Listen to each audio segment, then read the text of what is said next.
Hello friends, welcome to best English classes. मैं हूं प्रतीक तंवर और आज हम पढ़ रहे हैं a vindication of the rights of woman. इसे लिखा है मैरी वॉलस्टोनक्राफ्ट ने। मैरी वॉलस्टोनक्राफ्ट विलियम गॉडविन की वाइफ थी। ये उनका फेमिनिज्म पर लिखा हुआ पहला वर्क है। फ्रेंड्स, फेमिनिज्म को यदि आप पढ़ते हैं तो आपको मैरी वॉलस्टोनक्राफ्ट का काम पढ़ना बहुत ज़रूरी है, क्योंकि बहुत ही इंपॉर्टेंट वर्क है। A vindication of the rights of woman में टोटल 13 चैप्टर्स हैं। मैरी वोल्स्टोनक्राफ्ट एक मोरल पॉलिटिकल फिलोसोफर थी। अब इनकी फैमिली में इन्हें एजुकेशन अच्छे से नहीं मिल पाई, तो इन्होंने अपनी एजुकेशन बाइबल पढ़ के, एंशियंट फिलोसोफर्स को पढ़ के, विलियम शेक्सपियर, मिल्टन, इन्हें पढ़कर खुद ही इन्होंने अपने आप को सेल्फ एजुकेट किया। जब ये अपनी सिस्टर्स के साथ लंदन के गर्ल्स स्कूल में थी, तब इन्होंने लड़कियों को लेकर, गर्ल्स को लेकर अपने आइडियाज़ को डेवलप किया और इन्होंने 1786 में thoughts on the education of daughters लिखा। पहले ये गवर्नेंस बनी, पर इस काम से ये सेटिस्फाइड नहीं हुई और ये बाद में एक क्रिटिकल जर्नल की ट्रांसलेटर बन गई और फिर आगे एक रिव्यूअर बन गई। उस ज़माने के बड़े बड़े इंटेलेक्चुअल्स थे, विलियम गॉडविन, विलियम ब्लेक, ये इन चीज़ों पर बहुत ध्यान देती थी। 1792 में इन्होंने vindication of the rights of woman work लिखा, सिर्फ 6 हफ्तों के अंदर अंदर। 1793 में इन्होंने विलियम गॉडविन से शादी की और इनकी एक बेटी हुई जिसका नाम रखा इन्होंने मैरी, जो आगे चलकर मैरी शैली बनी। मैरी शैली ने बहुत ही कमाल की नॉवेल्स लिखी हैं। ये एक जाना माना नाम है, आपने ज़रूर सुना होगा। अपनी बेटी को जन्म देने के सिर्फ 11 डेज बाद ही इनकी डेथ हो गई। उस समय ये सिर्फ 38 ईयर्स की थी। मैरी वॉलस्टोन की लाइफ का एक ब्रीफ इंट्रोडक्शन मैंने आपको दिया है। अब हम शुरू करते हैं इस वर्क को।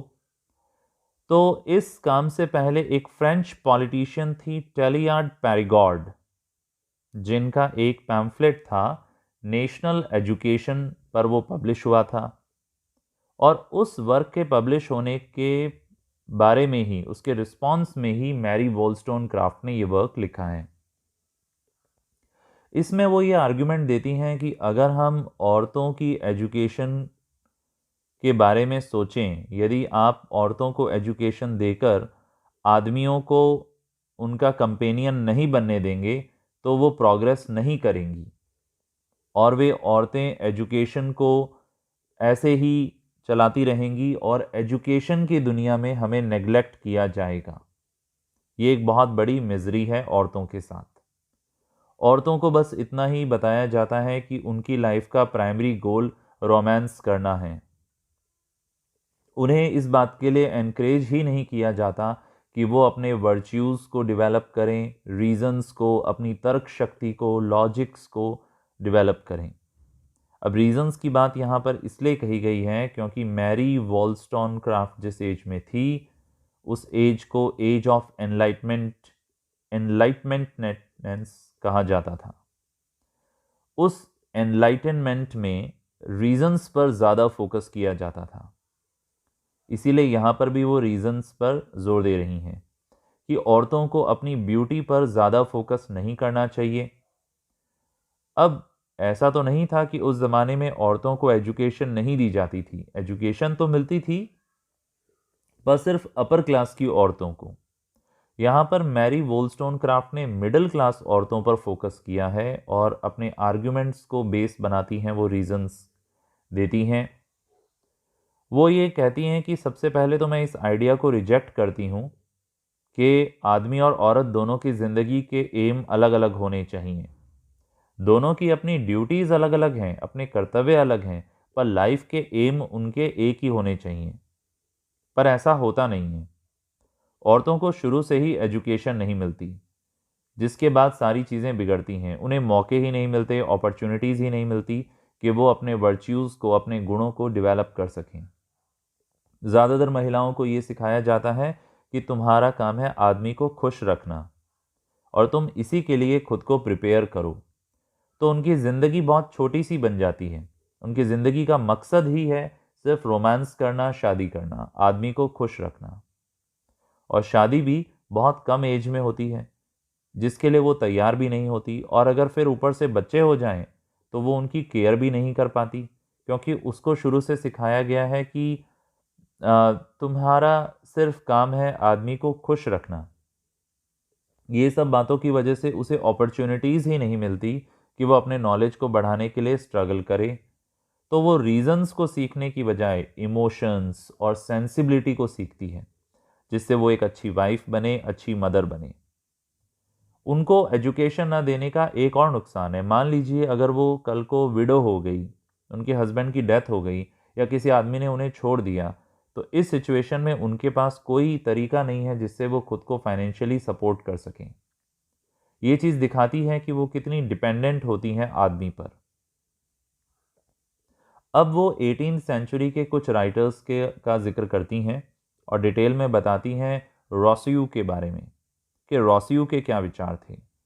उनका जो वर्क है वो एजुकेशन पर है।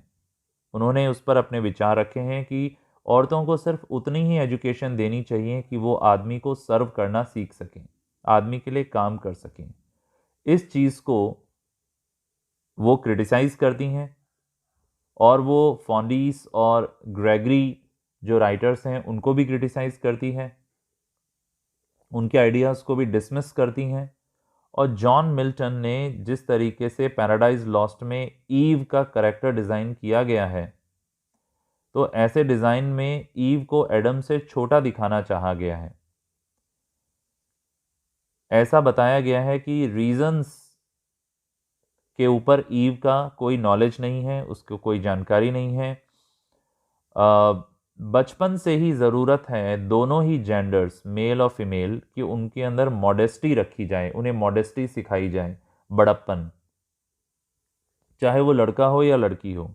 इसके बाद में फिर वो ड्यूटी की बात करती हैं कि एक औरत की ड्यूटी क्या है, क्या सिर्फ मदरहुड या सिर्फ डोमेस्टिक लाइफ को संभालने की। ये एक फैमिली के लिए बहुत ही ज़रूरी बिल्डिंग ब्लॉक होता है, और ये फैमिलीज ही अल्टीमेटली आगे जाकर सोसाइटी बनती हैं। फैमिलीज आगे जाके सोसाइटी बनेंगी और इस सोसाइटी का बिल्डिंग ब्लॉक है एक औरत। और यही सोसाइटी दूसरी तरफ औरतों पे दबाव डालती है कि तुम बस अपनी ब्यूटी को संवारने का काम करो। वो ड्यूटी नहीं है जो तुम्हें नेचर ने दी है, बल्कि तुम्हारी ड्यूटी ये है कि तुम सिर्फ अपनी ब्यूटी को संवारने का काम करो। जो नेचर ने वुमन को ड्यूटी दी है उसे कोई एनकरेज नहीं करता, और यही चीज़ आगे जाके एक औरत की अनहैप्पीनेस का रीज़न बनती है और फैमिली बॉन्ड्स भी बिगड़ जाते हैं। एक औरत भी सिविल लॉज के अंदर प्रोटेक्शन डिजर्व करती है खुद को सपोर्ट करने के लिए। उसके पास भी ऑप्शन होना चाहिए कि वो मेडिसिन, पॉलिटिक्स, बिजनेस, इन सब की स्टडी करे, ताकि ज़्यादा से ज़्यादा इन सब के लिए भी रोजगार के रास्ते खुलें, ताकि वो भी सोसाइटी के काम आ सकें। मैरी वोलस्टोनक्राफ्ट इस वर्क को ख़त्म करती हैं एक प्रपोज़ल रखकर। अब ये क्या प्रपोज़ल है कि सारे बच्चों के लिए, चाहे वो बॉय हो या गर्ल हो, प्री नेशनल स्कूल्स इस्टेब्लिश होने चाहिए, और ये स्कूल्स स्ट्रांगली रिपब्लिकन होने चाहिए। यहाँ पर इक्वलिटी पर जोर होना चाहिए। इन स्कूल्स का मकसद ये होना चाहिए कि इनमें पढ़ने वाले boys and girls good citizen बने। सिर्फ को एजुकेशन ही दोनों जेंडर्स को डेवलप करने में मदद करेगी। यदि गर्ल्स को स्कूल में एजुकेट किया जाएगा तो इससे ऐसा बिल्कुल भी नहीं होगा कि वो अपनी डोमेस्टिक ड्यूटीज़ को भूल जाएंगी, बल्कि इससे तो ज़्यादा फ़ायदा होगा। वो जागेंगी, उनका दिमाग हर चीज़ के लिए प्रिपेयर रहेगा कि वो कैसे अपनी ड्यूटीज़ को फुलफ़िल करें। अपनी फैमिलीज़ को रीजंस के बेस पर वो केयर कर पाएंगी, अपनी फैमिलीज़ की ट्रेजेडीज़ के बेसिस पे नहीं। इसीलिए वो विमेंस के लिए रिवॉल्यूशन की बात करती हैं, विमेन एम्पावरमेंट की बात करती हैं। रिवॉल्यूशन यानी क्रांति। वो बार बार ये कहती हैं कि औरतों का ऐसा स्टेटस आदमियों की वजह से है। ये औरतों की वीकनेस कोई विरासत में नहीं मिली है, उन्हें उन्हें वीक बनाया गया है, क्योंकि मर्द जानते हैं कि अगर एक बार औरतें फ्री हो गई, इंडिपेंडेंट हो गई, उन्होंने अपनी अंडरस्टैंडिंग को डेवलप कर लिया, वो इस इग्नोरेंस से बाहर आ गई, तो वो भी एक ग्रेट इंडिपेंडेंस को इंजॉय कर सकेंगी और इससे सोसाइटी को बेनिफिट होगा। और इस चीज़ के लिए शायद मर्द अभी प्रिपेयर्ड नहीं है, वो खुश नहीं होंगे। इन्हीं बातों के साथ में ये वर्क कंप्लीट होता है। मैंने इसकी एक सुपर समरी आपको दी है। आई होप ये टॉपिक आपको समझ में आ गया होगा। आज के लिए बस इतना ही। यदि मेरी ये छोटी सी कोशिश आपको अच्छी लगी तो प्लीज़ चैनल को सब्सक्राइब करें यदि आप इस चैनल पे नए हैं। इस वीडियो को लाइक करें, कमेंट बॉक्स में अपना फीडबैक दें। यदि किसी और टॉपिक की डिमांड है तो वो भी मुझे फीडबैक में बताएं। आज के लिए इतना ही। जल्दी फिर मिलूंगा एक और टॉपिक के साथ। Thank you so much.